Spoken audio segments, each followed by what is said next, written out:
Programang ito ay rated SPG. Striktong patnubay at gabay ng magulang ang kailangan. Maaaring may masiselang tema, lengguwahe, karahasan, sexual, horror o droga na hindi angkop sa mga bata.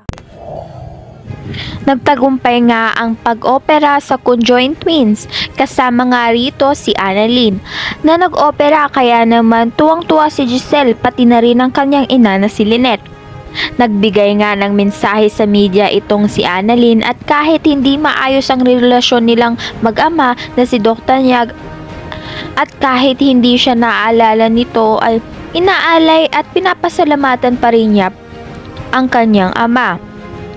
Subalit malungkot pa rin siya dahil hindi pa rin siya naaalala nitong ama niya, kaya naman gagawa ng paraan itong si Giselle upang mangalap ng ebidensya na magpapalabas ng katotohanan na magdidiin kila Moira at Zoe, dahil hindi siya papayag na hindi ipaglaban ang karapatan nila Annalyn. May chance ngang makita ang cellphone ni Doc Tanyag na pinaggamitan sa pag-record na si Moira ang nagtulak sa kanya.